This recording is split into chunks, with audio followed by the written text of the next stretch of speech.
Olá, eu sou a Jennifer Berger, advogada, e esse aqui é o Cinema Jurídico. No vídeo de hoje, a gente vai analisar o impacto das relações familiares utilizando um filme que é lindo, Eu Só Posso Imaginar. Esse filme, ele conta a história real de Bart Miller. Ele cresceu em um ambiente extremamente difícil, marcado por abusos físicos e psicológicos de um pai violento e emocionalmente distante.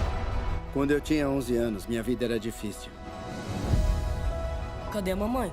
Foi embora. Ela não me quer mais. E não te quer também. No piscar de olhos, você vai perceber que a vida não te levou a lugar algum porque seguiu um sonho idiota. Eu vou embora, Shannon. Quero que saiba que eu rezo por você sempre. E eu espero que encontre o que quer que esteja procurando. Durante muito tempo, a única forma que ele encontrou de lidar com essa dor foi fugir, tentar construir ali uma vida longe daquela realidade. Mas o filme ele mostra algo que é muito profundo. Por mais que ele se afaste fisicamente, ele continua preso àquelas emoções, daquelas experiências. E isso impacta diretamente na forma como ele vive, se expressa e se relaciona com o mundo. E quando a gente olha isso sob a ótica do direito, a convivência familiar não é só uma questão emocional, ela também é um direito fundamental. A Constituição Federal, ela reconhece a família como a base da sociedade. E isso a gente já conversou em outros vídeos. Eles garantem às crianças e os adolescentes o direito à convivência familiar de forma saudável. O Estatuto da Criança e do Adolescente também reforça que toda criança ela tem o direito de ser criada naquele ambiente que assegure o seu desenvolvimento, tanto físico como mental, quanto psicológico. Ou seja, não basta exigir um vínculo ali daquele pai ou daquela mãe. Esse vínculo ele também precisa ser minimamente saudável para essa criança. E não menos importante, entra aqui um ponto essencial. Quando as relações elas são marcadas por esse tipo de dor, de violência, de ausência de afeto, isso não fica só no campo emocional. Ele impacta diretamente na saúde da pessoa. A Constituição ela estabelece que a saúde é um direito de todos e um dever do Estado. Então, nesse conceito, ele não se limita ali a uma ausência da doença, mas também ela envolve o desenvolvimento físico e também o bem-estar emocional e social. O SUS, por exemplo, ele trabalha com o princípio da integridade do cuidado. E é dentro desta lógica que surgem as práticas que a gente chama as PICs, práticas integrativas e complementares em saúde. No Brasil, essa política ela foi instituída em 2006 e posteriormente foi ampliada em uma portaria do Ministério da Saúde. Ela incluiu ali as práticas como a constelação familiar no âmbito do SUS. Essas práticas, elas não substituem os tratamentos tradicionais, mas elas atuam como formas complementares de cuidado, especialmente nessas questões emocionais que envolvem famílias. E nesse contexto é que surge também uma forma diferente de olhar para os conflitos familiares dentro do direito, o que a gente chama de direito sistêmico. Esse método, ele utiliza os ensinamentos de um filósofo chamado Bert Hellinger, que identificou ali 3 leis sistêmicas chamadas de as ordens do amor, que são o pertencimento, a hierarquia e o equilíbrio. Ele busca ali compreender os conflitos considerando as dinâmicas familiares, os vínculos e os padrões que se repetem ao longo ali das gerações. E para falar um pouquinho mais sobre isso, eu trouxe uma profissional que atua com a constelação sistêmica aplicada aos conflitos familiares. Ela vai explicar como essa abordagem funciona na prática. Vem comigo e escuta o que a doutora tem para dizer. Olá, eu sou Patrícia Kaufmann, advogada e consteladora familiar, e estou muito agradecida pelo convite da advogada Jennifer Berger para compor e ajudar a falar um pouquinho, sobre as constelações familiares no âmbito das relações e aqui para o cinema jurídico. Então, eu trago para vocês um pouco o conhecimento que eu tenho a respeito das constelações. É uma prática, integrativa, uma prática que veio através da lei de 2006, para então compor as PICs. E a constelação familiar, ela não vai substituir nenhuma outra prática, mas ela compõe, essas práticas integrativas. Ela é uma das formas que pode ser utilizada também no Poder Judiciário. E, então, o que significa isso, A doutora Jenny já trouxe uma pincelada sobre os conceitos básicos, Que ela veio do alemão Bert Hellinger, e é composta pelas 3 principais ordens, a ordem do amor, do pertencimento e do dar e receber. E aqui no filme em questão, que a gente fala que é o filme Eu Só Posso Imaginar, onde a figura principal, né, do pai e do garoto, do Bart Millard, onde tem uma relação bastante difícil, conturbada, né, da infância dele, de um pai abusivo, com muita violência, que não estava presente emocionalmente, o quanto essas relações, o quanto a relação que ele teve com esse filho realmente impactou e trouxe sérios prejuízos para ele, né, ao longo da vida.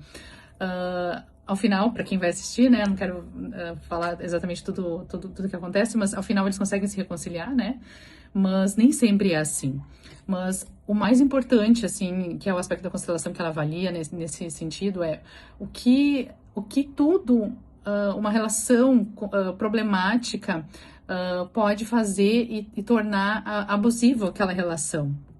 E principalmente impactar na vida de uma pessoa, né? E a gente pensa assim, mas então eu vou me afastar, que foi o que ele fez, vou me afastar do meu pai. Só que esse afastamento, justamente, ele causa o efeito contrário. Se afasta fisicamente, mas se aproxima da dor emocionalmente. Então, mais longe fisicamente, mais próximo da dor emocionalmente. E ele não consegue se desfazer dessas dores, né? Aquilo faz parte. Por quê? Porque nós somos 50% pai e 50% mãe. A força que temos dentro de nós, ela é dividida assim. Então, no momento que a gente não tem essa força, quando a gente está de mal, a gente não está em paz com os nossos pais, a gente não tem toda a força para ir para o mundo. A gente não tem o sucesso. A gente não consegue fazer com que ele fique na nossa vida. E é isso que acontece até o ponto em que ele não consegue olhar para isso e perdoar o pai. Então, a gente não é o perdão em si, mas é tomar o pai e tomar a mãe, né? É aceitar o pai como ele é e aceitar a mãe como ela é. Quando vem com um pedido de perdão, de desculpa, é mais fácil, mas nem sempre isso vai acontecer. Porque às vezes as pessoas não têm essa maturidade ou essa oportunidade. Então, ela vem, as constelações familiares, ela vem no sentido de poder mostrar isso. Que a gente possa entender que, na verdade, nem sempre vai acontecer esse movimento. Se acontecer, ótimo, é muito mais fácil, inclusive, de curar. Mas quando não acontece, a gente precisa aceitar que o nosso pai ou a nossa mãe veio assim, e que eles não tinham mais para nos dar do que nos deram. Talvez até viveram os mesmos abusos ou mais, né? Então, N respostas pode acontecer, mas é preciso, então, que a gente aceite tão somente que os nossos pais nos deram a vida. E por esse fator principal, tudo já basta. Não precisaríamos de mais nada, tão somente da vida, de dizer sim, eu aceito, pai, aceito, mãe, a vida que vocês me deram, do jeito que foi dado. Porque se a gente exigir mais, a gente fica no passado. Fica na exigência, fica naquilo que não está bom. E a constelação, como prática, ela pode fazer justamente trazer este olhar e ressignificar, que na verdade ela é uma grande ressignificação. É um realinhamento da energia familiar para que a pessoa possa tomar 100% daquele pai e daquela mãe e poder ir para a vida com toda a sua força. Então é isso, assim, um breve resumo que as constelações fazem. É muito bonito, é muito lindo viver o processo de constelação, viver tanto numa constelação em grupo quanto individual, mas em resumo, ela faz tudo isso para a pessoa, né? Então ela vai poder ressignificar, poder olhar com outros olhos e, sim, ir grande para a sua vida. É nesse sentido que ela pode ajudar. E também como que ela ajuda? Ajuda no Poder Judiciário? Sim. Porque no momento que os profissionais do direito, eles também têm essa visão, eles conseguem enxergar muito além do processo. Porque, às vezes, as discussões, elas vão para o processo, justamente num processo de dor, onde as pessoas não conseguem se curar e não conseguem resolver os seus problemas, e elas vão depositar naquele processo as dores. Então, quando um profissional ele consegue ter essa visão, ele consegue trazer algo mais para aquele caso, né, para se resolver. Porque muitas vezes não é sobre a divisão, sobre o que vai ficar para um, para o outro, ou como vai se dar um processo de guarda ou de separação ou qualquer outra coisa. Mas sim num olhar. Eu te olho, eu te vejo, eu te dou um bom lugar no meu coração, eu te aceito como tu és e aceito que infelizmente não foi da melhor forma, mas agora eu vou fazer algo bom com isso, vou fazer algo diferente. Então é sobre todo este processo. E quando o profissional do direito, ele consegue ter essa visão, ele consegue então trabalhar com as pessoas para que elas tenham um outro olhar e inclusive consigam se reconciliar. Então é nesse sentido que as constelações elas podem vir a fazer uma grande diferença, sim, tanto na nossa vida quanto no Poder Judiciário. Espero ter trazido algo importante e que faça diferença aqui também. Um grande abraço, obrigada, doutora Jenny, por esse espaço e por compor contigo esse assunto tão importante. Agradecemos a participação da doutora Patrícia e isso mostra algo muito importante. Nem todo conflito familiar começa lá no processo. Muitos começam dentro da própria história daquela família. O direito, ele é essencial para garantir os direitos, proteger os vínculos e também resolver as consequências. Nem sempre ele alcança ali a origem dessas relações. E a doutora nos explicou muito bem, porque entender isso pode ser o primeiro passo para não repetir os padrões que atravessam as gerações. Se você nos acompanhou até aqui, eu quero agradecer de coração. Esse conteúdo, se ele fez sentido para você, compartilhe aqui esse vídeo. Te vejo no próximo Cinema Jurídico. Um abraço e até a próxima semana.